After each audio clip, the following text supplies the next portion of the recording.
Dear student, आज हम cell adaptation जो कि पैथोफिजियोलॉजी का यूनिट नंबर 4 है, तो इस यूनिट का आज हम सेकंड पार्ट पढ़ेंगे। इस यूनिट का फर्स्ट पार्ट ऑलरेडी मेरे चैनल पे मौजूद है, जिसका लिंक मैंने इस वीडियो के डिस्क्रिप्शन में दिया है, तो वहीं से जाके आप इस यूनिट का जो है फर्स्ट पार्ट पढ़ सकते हैं। तो आज के पार्ट में हम एक्सप्लेन करेंगे different types of cell adaptation को, कि हमारे पास different type of cell adaptation कौन कौन से हैं। एक फर्स्ट जो है एट्राफी था, उसको ऑलरेडी हम एक्सप्लेन कर चुके हैं। अब रिमेनिंग टाइप्स जो है उसको हम एक्सप्लेन करेंगे, और इसी के साथ इस यूनिट के जो इंपॉर्टेंट एमसीक्यूज हैं जो आपके एग्जाम्स में आ सकते हैं, तो वो भी हम एक्सप्लेन करेंगे। तो टाइप स्टार्ट करने से पहले एक ब्रीफ डिफिनीशन मैं आपको बता दूं कि सेल एडाप्टेशन किसे कहते हैं। जब भी आपके पास इन्वायरमेंटल स्टिमुलाई होती है, इन्वायरमेंटल स्ट्रेस होते हैं, तो उसको मैनेज करने के लिए, उसका मुकाबला करने के लिए सेल अपने आप में जो चेंजेस लेकर आता है, तो इसको कहते हैं सेल एडाप्टेशन। और सेल एडाप्टेशन हमारे पास डिफरेंट तरीकों के साथ होती है। यहां पे है hypertrophy. Hypertrophy is an increase in the size of cell और tissue in response to various stimuli. Different type of stimuli को रिस्पांस देने से जब आपके पास सेल का साइज इंक्रीज होता है, तो इसको कहते हैं hypertrophy. A typical example is muscular hypertrophy in response to exercise।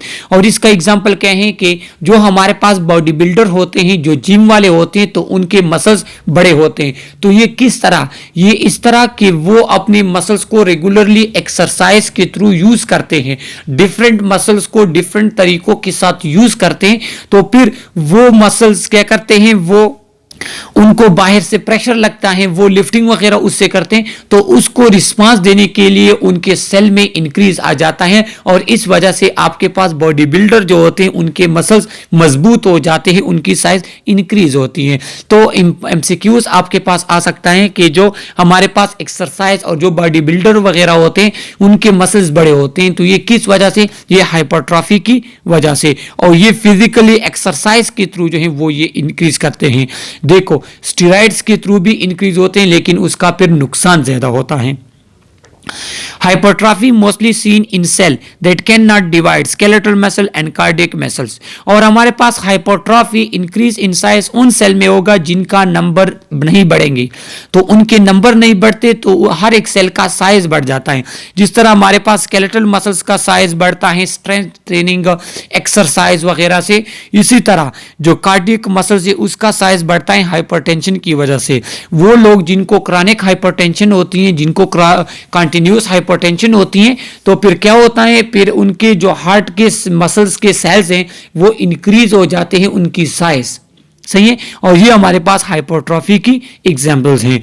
Change usually revert to normal if stimulus is removed mediated by different mechanism. और जब आप उस चेंज को मतलब वो चेंज को आप रिवर्ट कर सकते हैं। वो एक सेल जिसकी साइज हाइपरट्रॉफी की वजह से इंक्रीज हुआ है, अगर आप स्टिमुलस जो है वो स्टॉप कर ले, तो वो फिर आपके पास नॉर्मल साइज में आ जाता है। तो वो लोग जो इरेगुलर जिम करते हैं, मतलब जो दरमियान में जिम को छोड़ देते हैं, फिर उसके मसल फिर से कम हो जाते हैं। वो रीजन ये होता है कि जो हाइपरट्रॉफी जिम और ट्रेनिंग एक्सरसाइज की वजह से हुई थी, वो वापस अपनी जो है उस पे आ जाते हैं। बिल्कुल इसी तरह अगर हाइपरटेंशन की वजह से आपके कार्डियक मसल बढ़ गए हैं, उनका जो है साइज इंक्रीज हो गई है, जो कि हमारे पास एबनॉर्मल है, तो जब आप हाइपरटेंशन को ट्रीट करेंगे तो आपके पास वो मसल्स की साइज फिर से नॉर्मल हो जाती है। तो यहाँ पर हाइपरट्रॉफी के आप एग्जाम्पल देख लीजिए। हमारे पास इसका टाइप्स हैं, एक फिजियोलॉजिकल होता है, एक पैथोलॉजिकल होता है। फिजियोलॉजिकल जिस तरह एक्सरसाइज वगैरह आप करते हैं, ट्रेनिंग करते हैं, प्रैक्टिस करते हैं, उस वजह से अगर हाइपरट्रॉफी होती है।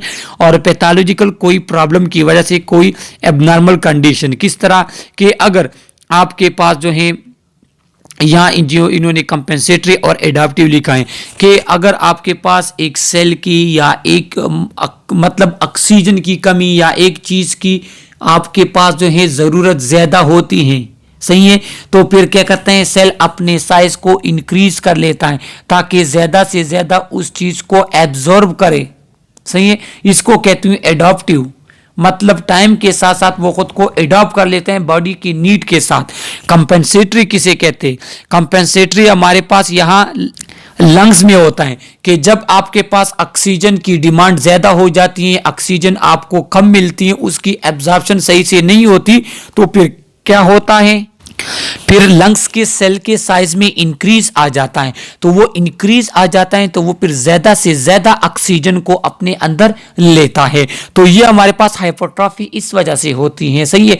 इसके साथ हमारे पास कुछ टाइप ऑफ डिजीज है जिसकी वजह से भी आपके बॉडी में डिफरेंट सेल्स की हाइपरट्रॉफी होगी, लेकिन वो फिर एबनॉर्मल होगी। अब physiological cause of hypertrophy, increase workload body builder and athletes during exercise strength training. हमारे पास हो सकता है कि जो बॉडी बिल्डर वगैरह होते हैं तो वो ट्रेनिंग के थ्रू उसके हाइपरट्रॉफी उनको हो सकती है।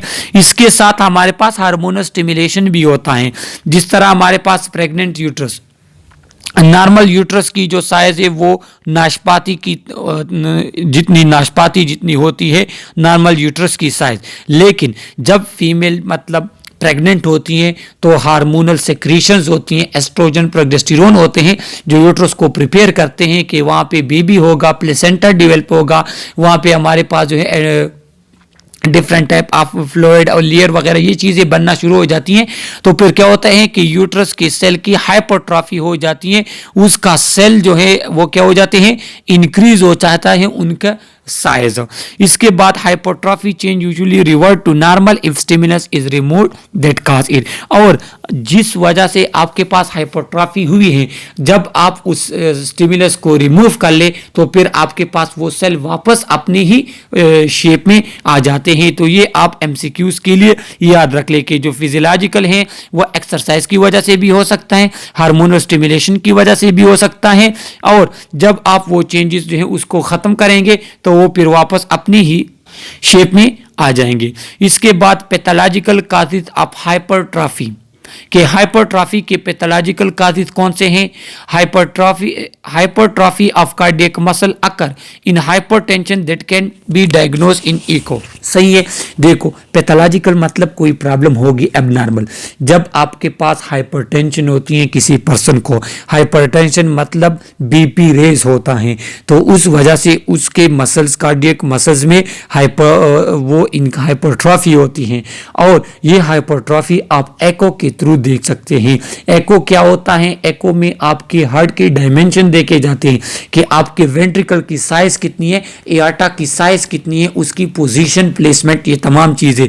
तो ये हमारे पास पैथोलॉजिकल हाइपरट्रॉफी है। इसके बाद in the heart the stimulus for hypertrophy is usually chronic hemodynamic overload resulting from either hypertension और फॉल्टी वाल्व्स। और हाइपरट्रॉफी जो है वो कार्डियक में कब होती है कि जब आपके पास आपके हार्ट में जो है फ्लूइड ओवरलोड आ जाए। फ्लूइड ओवरलोड जब आपके हार्ट में आ जाता है, ये आप लोग जो हैं 5th सेमेस्टर में आप लोग पढ़ेंगे, और इसी 4th सेमेस्टर में भी HN में आप पढ़ेंगे। जब आप कार्डियक सिस्टम पढ़ेंगे तो क्या होता है कि हमारे पास जब वेंट्रिकल्स में ब्लड फ्लूइड ज़्यादा होता है तो उस वजह से उस मसल्स पे प्रेशर पड़ता है और उस वजह से वो मसल सेल्स में हाइपरट्रॉफी होती है, पहला reason.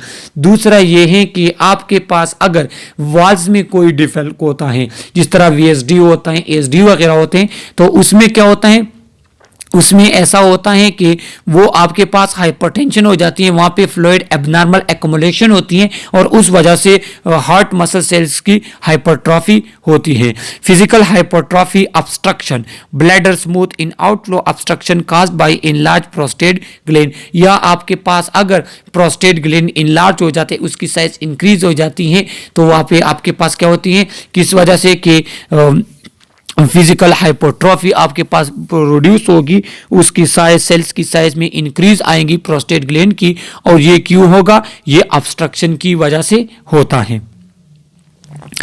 The massive physiological growth of uterus during pregnancy is a good example of hormone-induced increase in size of organ that result from both hypertrophy and hyperplasia। तो ये ऑलरेडी मैं explain कर चुका हूँ। हाइपरप्लेजिया किसे कहते हैं ये आगे जाके हम एक्सप्लेन करेंगे कि जब आपके पास नंबर ऑफ सेल्स में इंक्रीज आएगा हाइपरप्लेजिया कहेंगे, जब आपके पास साइज में इंक्रीज आएगा हाइपरट्रॉफी कहेंगे। और ये दो आप MCQs के लिए याद रख लें। The cellular hypertrophy is stimulated by estrogenic hormone acting on smooth muscle estrogen receptor, eventually resulting in increased synthesis of smooth muscle protein and increase in cell size। और जो हमारे पास सेलुलर हाइपरट्रॉफी है जो यूट्रस वगैरह में होती हैं, तो वो क्यों, वो एस्ट्रोजेनिक हार्मोन की वजह से होती है जो स्टिमुलेट करता है ताकि आपके पास सेल की साइज इंक्रीज हो। अब हमारे पास मैकेनिज्म ऑफ हाइपरट्रॉफी है कि हाइपरट्रॉफी होती क्यों है, किस तरह होती है। The increase size due to synthesis of more structural component, simple सी बात कि आपके पास स्ट्रक्चरल कंपोनेंट उसमें ज्यादा बन जाती है, उसकी वजह से सेल इंक्रीज हो जाता है। सेल कैपेबल ऑफ डिवीजन में response to stress by undergoing both hyperplasia and hypertrophy, whereas in non dividing cell hypertrophy occur. देखो, जब आपके पास कोई सेल जिसको सेल डिवीजन जिसमें होती है और उस पर कोई स्ट्रेस वगैरह होता है तो उसके सेल के साइज में भी इंक्रीज आता है और उनके नंबर में भी इंक्रीज आता है। जिस तरह हमारे पास ओबेसिटी होती है तो उसमें फैटी सेल्स के साइज में इंक्रीज आता है और उनके नंबर में भी इंक्रीज आता है। लेकिन वो सेल जिनके नंबर इंक्रीज नहीं होती, जिनमें सेल डिवीजन नहीं होती, तो फिर उनके साइज में इंक्रीज आ जाते हैं, जिस तरह हमारे पास यूट्रस वगैरह के सेल्स हैं। Nuclei in hypertrophied cells may have a higher DNA content than in normal cell, probably because the cell arrests in cell cycle without undergoing mitosis। और क्या होते हैं कि ये हमारे पास माइटोसिस के दौरान सेल की जहाँ पे साइज इंक्रीज होती है तो वहाँ पे सेल अरेस्ट होकर उसकी साइज एबनॉर्मली इंक्रीज हो जाती है। तो इस तरह के सेल में डीएनए आपके पास जो कंटेंट होगा वो हाई होगा as compare to normal cell के। इसके बाद हमारे पास है हाइपरप्लीजिया। तो हाइपरप्लीजिया जैसे मैं आपको बता रहा था कि increase in number. Hyperplasia is the increase number of cell in an organ और टिश्यू में some time coexist with hypertrophy. अक्सर ये हमारे पास हाइपरट्रॉफी के साथ होते हैं कि आपके पास सेल की साइज भी इंक्रीज होती है और उनके नंबर भी इंक्रीज होते हैं। तो जब नंबर्स ऑफ सेल्स की तादाद बढ़ेगी तो उसको हम हाइपरप्लीजिया कहेंगे। हाइपरप्लीजिया क्लासिफाइड एज फिजियोलॉजिकल, जिस तरह हमारे पास ब्रेस्ट एंड यूट्रस होता है मेंस्ट्रुअल साइकिल या प्रेगनेंसी के दौरान, सही है। हार्मोनल भी होता है, बिल्कुल वही हमारे पास ब्रेस्ट और यूट्रस जो कि हार्मोनल चेंज की वजह से एस्ट्रोजन प्रोजेस्टेरोन की वजह से उनके नंबर में इंक्रीज आता है, तो वो हमारे पास हार्मोनल है। इंपॉर्टेंट बात मैं आपको बता दूं कि फिजियोलॉजिकल हार्मोनल, ये जो ब्रेस्ट और यूट्रस हमारे पास हैं तो ये हाइपरप्लीजिया हाइपरट्रॉफी दोनों का टाइप्स हैं। इसके बाद आ जाता है कंपेंसेटरी।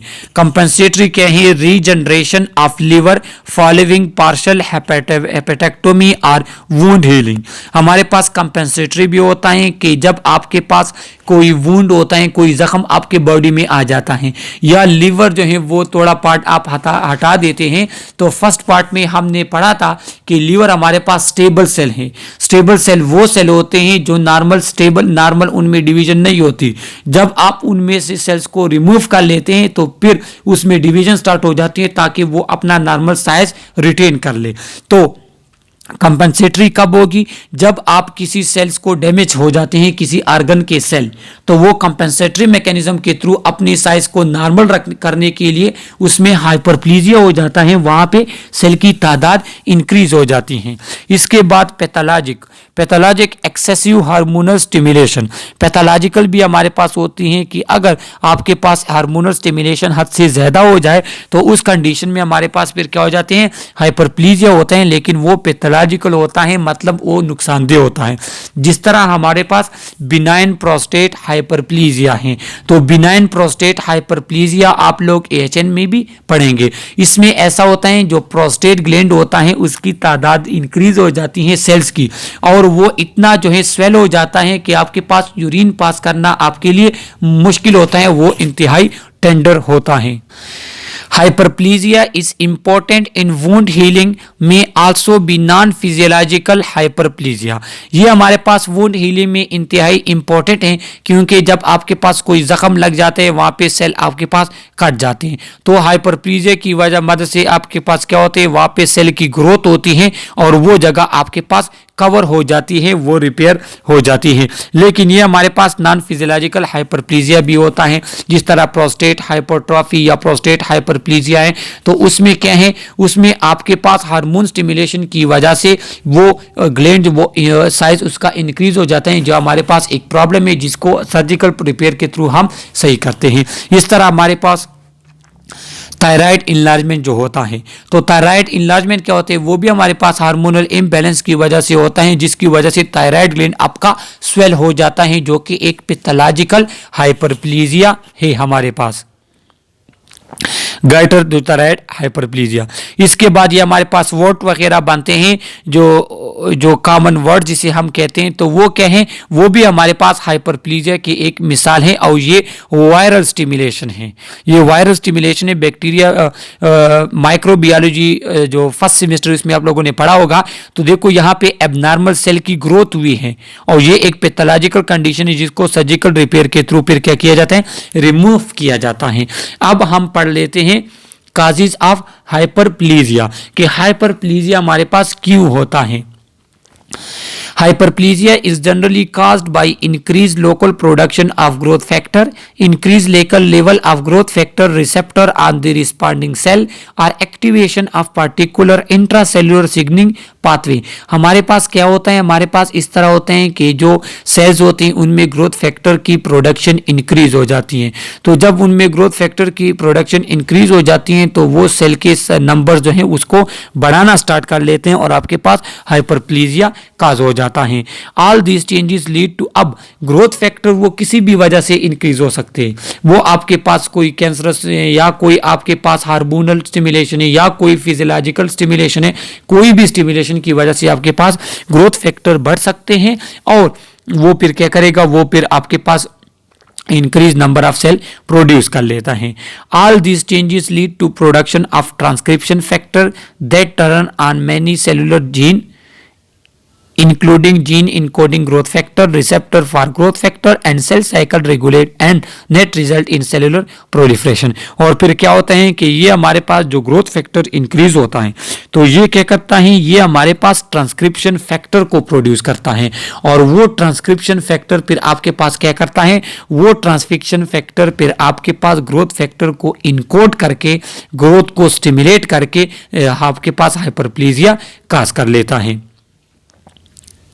ये हमारे पास जो है इसमें आप देख सकते हैं कि ये नॉर्मल सेल हैं, ये हाइपरप्लीजिया इनका हुआ है, इनकी तादाद आपके पास क्या हुए, इंक्रीज हो गई है। इसके बाद आ जाते हैं मेटाप्लीजिया में। अब मेटा और हाइपरप्लीजिया दोनों सेम है, इसमें फर्क क्या है, इसमें फर्क यह है कि मेटाप्लीजिया इज ट्रांसफॉर्मेशन और replacement of one adult cell type to another adult cell type. इसमें ऐसा होता है कि एक सेल में चेंजेस आके वो दूसरे टाइप ऑफ सेल में चेंज हो जाते हैं। मतलब अगर सेल आपके पास इस शेप का है, सही है, उसमें मेटाप्लीजिया होता है तो वो कन्वर्ट हो जाता है इस शेप में, तो इसको कहते हैं मेटाप्लीजिया। क्योंकि इसमें जो आपके पास ये सेल है, ये सेल इसने रिप्लेस कर लिया है रेक्टेंगुलर टाइप ऑफ सेल को। तो इसके बाद also occur in mesenchymal tissue formation of bone in skeletal muscle. जब आपके पास बोन की फॉर्मेशन होती है तो उसमें आप जब बोन की फॉर्मेशन आप देखेंगे तो ऑस्टियोब्लास्ट, ऑस्टियोक्लास्ट, ऑस्टियोसाइट होते हैं, तो वो क्या होता है, उनमें मेटाप्लीजिया आता है। उनमें जो आपके पास ऑस्टियोक्लास्ट सेल जो होते हैं, तो जो हमारे पास इमेच्योर जो स्टार्ट के ऑस्टियोक्लास्ट, जो ऑस्टियोब्लास्ट हमारे पास सेल होते हैं बोन के, तो वो इस शक्ल के होते हैं, देखो वो इस शक्ल के होते हैं। तो फिर ये हमारे पास जो ऑस्टियोसाइट में कन्वर्ट होते हैं, तो ऑस्टियोसाइट की जो हमारे पास सेल हैं वो इस शक्ल में होते हैं, वो इस शक्ल के टाइप के होते हैं। तो ये हमारे पास क्या है, ये हमारे पास मेटाप्लीजिया, कि आपके पास सेल में क्या होता है कि वो पहले उसकी एक शेप होती है, फिर वो दूसरे शेप में कन्वर्ट हो जाती है, तो वो दूसरा शेप रिप्लेस कर देता है पहले शेप को, इसको कहते हैं मेटाप्लीजिया। Metaplastic changes usually result from chronic irritation. Metaplastic changes seem to precede the development of cancer in some instance। और जो हमारे पास कैंसर होता है तो वो मेटाप्लीजिया होता है, वो एबनॉर्मल मेटाप्लीजिया होता है। क्योंकि कैंसर में क्या होगा, जो आपके पास ये नॉर्मल सेल्स होगा, सही है। ये जो आपके पास नॉर्मल सेल्स होंगे ये रिप्लेस हो जाते हैं किसमें, एबनॉर्मल सेल में। तो एबनॉर्मल सेल में जो ये आपके पास इंक्रीज हो जाते हैं तो ये फिर अपना फंक्शन नहीं कर, जो इनका नॉर्मल फंक्शन होता है वो खराब हो जाते हैं। तो इस कंडीशन को फिर हम कहते हैं cancer. Metaplastic change thought to be arise from reprogramming of stem cells or undifferentiated cell that are present in adult tissue. और ये कब होते हैं कि जब आपके पास स्टेम सेल वो जहां से आपके पास सेल बनते हैं, अगर वहां पे आपके पास किसी भी वजह से क्या आ जाए, उसमें चेंजेस आ जाए, सही है, वहां पे आपके पास सेटिंग खराब हो जाए, तो फिर हर आने वाला जो सेल होगा फिर उसके चेंज शेप होती जाएगी, उसकी चेंज शेप होती जाएगी और आपके पास एडल्ट टिश्यू में फिर क्या होगा, मेटाप्लेजिक सेल होंगे। Metaplasia one cell type is replace by another. MCQs के लिए आप इसको याद रख ले। Involve reprogramming of undifferentiated stem cell, allow to cell to better survive in hostile environment. हमारे पास जो नॉर्मल मेटाप्लीजिया उसमें क्या होता है, उसमें ये होता है कि अगर आपके पास एक सेल इस शेप में है और इन्वायरमेंटल कुछ चेंजेस आ जाती हैं तो वो अपने शेप को इस में कन्वर्ट कर लेता है। तो ये क्यों, ये इसलिए ताकि वो जो चेंजेस आपके पास इन्वायरमेंट में आई हैं तो उसको क्या किया जाए, उसको उसके साथ अपने आप को सरवाइव किया जाए, सही है।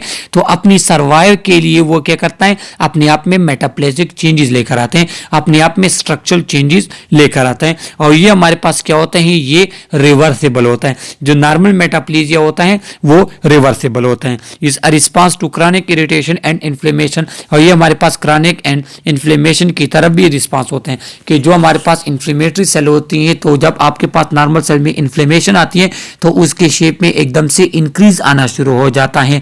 जिस तरह हमारे पास सेल जो होते हैं वो अपने ऊपर जो है एक लेयर उनके ऊपर आ जाते हैं, वो अपने आप को फिर प्रोटेक्ट करते हैं, तो उसके शेप में जो चेंजेस आते हैं तो जो पहले सेल था उसको रिप्लेस हुआ है किसी और शेप के थ्रू, सही है।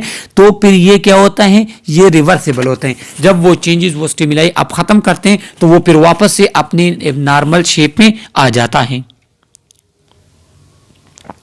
इसके बाद dysplasia is derange cell growth that result in cell that vary in size, shape and organisation. इसमें क्या है, इसमें भी शेप में चेंज आएंगे, लेकिन डिस्प्लेजिया और मेटाप्लेजिया में फर्क ये है कि डिस्प्लेजिया आपके पास जब सेल की ग्रोथ होती है तो वो ग्रोथ के जो स्टेजेस होते हैं उनके दौरान उसके शेप जो है वो एबनॉर्मली चेंज होता है, डिफरेंट होता है, तो इसको कहते हैं dysplasia. In minor degree are associated with irritation और inflammation, most commonly associated with respiratory tract और urinary tract, cervix, potentially reversible and often a precursor for cancer. ये क्या होते हैं, इसमें आपके पास ऐसा हो जाते हैं कि जो सेल ग्रोथ होती है वो उसमें एबनॉर्मेलिटी आ जाती है और जो उसका नॉर्मल शेप जो है वो बनना था वो नहीं बनता, कोई अदर शेप जो है वो बन जाता है। लेकिन ये हमारे पास क्या है, ये रिवर्सिबल होते हैं। और अगर ये रिवर्सिबल ना हो, अगर ये एबनॉर्मल आपके पास डिस्प्लेजिया हो तो फिर उसमें क्या होगा, उसमें ये होगा कि वो फिर कैंसर की शक्ल इख्तियार कर लेता है।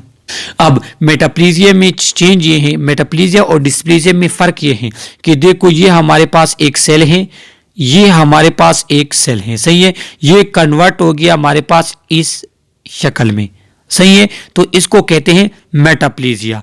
डिस्प्लेजिया किसे कहते हैं, डिस्प्लेजिया ये है कि देखो हमारे पास ये सेल छोटा था, फिर इसकी ग्रोथ हो जाती है, फिर बड़ा हो जाता है, फिर इसकी ग्रोथ हो जाती है, फिर बड़ा हो जाता है इससे ज़्यादा। लेकिन डिस्प्लेजिया में क्या हो जाते हैं कि सेल छोटा तो इस शेप का था, इसके बाद ये इस शेप में कन्वर्ट हो गया, फिर इसके बाद ये इस शेप में कन्वर्ट हो, तो ये ग्रोथ के दौरान ये मैच्योर सेल का चेंज होना, ये सेल की ग्रोथ के दौरान जो शेप चेंज होते हैं इसको डिस्प्लेजिया कहते हैं। इसके बाद anaplasia is a condition of cell with poor cellular differentiation, losing the morphological characteristics of mature cell and their orientation with respect to each other and to endothelial cell differentiate to a more immature or embryonic form.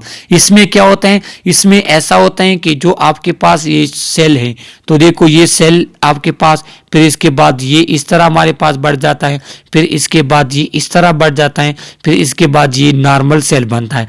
लेकिन एनाप्लेजिया में क्या होता है, एनाप्लेजिया आपके पास cell immature form में होता है, जो उनका इमीडिएट स्टेज होता है वो उस शक्ल में होता है। जिस तरह ये सेल आप देखें तो इसमें आपके पास एनाप्लेजिया हुआ है, ये आपके पास फुल सेल है लेकिन आपके पास ये एनाप्लेजिक सेल है, सही है। तो इसमें कहें ये इमेच्योर या एम्ब्रियनिक फॉर्म भी इसे कहते हैं कि जो अभी अपने ओरिजिनल शेप में कन्वर्ट नहीं हुआ होता। Malignant tumor are characterized by anaplastic cell growth, सही है। और जो हमारे पास मेलिग्नेंट ट्यूमर्स होते हैं, जो आपके पास कैंसरस ट्यूमर होते हैं, वो क्या होते हैं, उनको एनाप्लास्टिक सेल कहते हैं। वो सेल आपके पास एबनॉर्मल कंडीशन में क्या होते हैं, एबनॉर्मल कंडीशन में वो सेल होते हैं। तो यहाँ पे ये जो आपको पिक्चर दिखाया है ये क्या है, ओवेरियन कैंसर सेल, सही है। ओवेरियन कैंसर सेल, ओरी कैंसर जो फीमेल को होता है तो उनके सेल जो डिवाइड होते हैं तो वो इस शेप में फिर आपके पास रह जाते हैं, तो ये क्या है, ये एनाप्लेजिया सेल है हमारे पास। इसके बाद सेलुलर इन्फिल्ट्रेशन। सेलुलर इन्फिल्ट्रेशन किसे कहते हैं कि जब आपके पास सेल में कोई एबनॉर्मल चीज़ इंटर होती है, जिस तरह आपके पास अगर कार्बन स्मोक वगैरह ये डस्ट वगैरह इंटर होंगे कोल वगैरह के थ्रू, तो फिर क्या होगा, आपके पास न्यूमोनोकोनोसिस होगी। आपको न्यूमोनोकोनोसिस किसे कहते हैं, ब्लैक लंग्स को कहते हैं। इसके बाद आपके पास अगर कोई आर्गन का साइज इंक्रीज होता है, सेल की साइज इंक्रीज होता है, अब स्प्लीन के सेल की साइज इंक्रीज हो गई तो उसे स्प्लीनोमेगेली कहेंगे, अगर लिवर की हो गई तो हेपेटोमेगेली, कार्डियक सेल की साइज में इंक्रीज आएगा तो कार्डियोमेगेली उसे कहेंगे हम। इसके बाद आपके पास सेलुलर एक्युमुलेशन डिक्रीज आपके पास हो सकता है, reversible if due to correctable systematic disorder. अगर आपके पास कोई किसी भी सिस्टमेटिक डिसऑर्डर की वजह से आपके पास किसी सेल में कोई चेंजेस आ जाए और वो सिस्टमेटिक डिसऑर्डर इस तरह हो कि उसको हम रिवर्स करें, तो वो चेंजेस भी आपके पास रिवर्स हो सकते हैं। इसी तरह हमारे पास elevated triglyceride level can result in a fatty liver. जब आपके पास आपके बॉडी में ट्राइग्लिसराइड का लेवल इंक्रीज होता है तो वो उसकी एक्युमुलेशन होती है लिवर में और उस लिवर को कहते हैं फैटी लीवर। लेकिन अगर आप मेडिकेशन के थ्रू उस ट्राइग्लिसराइड के लेवल को कम कर ले तो वो फिर लिवर आपके पास नॉर्मल हो जाता है। तो ये हमारे पास जो है सेल एडाप्टेशन के डिफरेंट टाइप्स थे। इसमें आप लोगों को कोई भी क्वेश्चन हो थ्रू कमेंट आप हमसे पूछ सकते हैं। ये हमारे पास नॉर्मल सेल है, ये आपके पास एट्रोफिक सेल है, ये आपके पास हाइपरट्रॉफी, इसके साइज इंक्रीज हो गई है, ये आपके पास हाइपरप्लेजिया, इसके नंबर इंक्रीज हो गए, ये मेटाप्लेजिया, इसके शेप इंक्रीज हो गए, ये आपके पास डिस्प्लेजिया, ये इसमें क्या हो गया, ये जो यहाँ पे डिस्प्लेजिया है तो इसमें एबनॉर्मल सेल ग्रोथ हो रही है, सही है। और ये हमारे पास क्या करता है, ये हमारे पास different type of cell adaptation की पिक्चर है। आपका कोई भी क्वेश्चन हो इस यूनिट से रिलेटेड तो थ्रू कमेंट आप हमसे पूछ सकते हैं। Okay, thank you.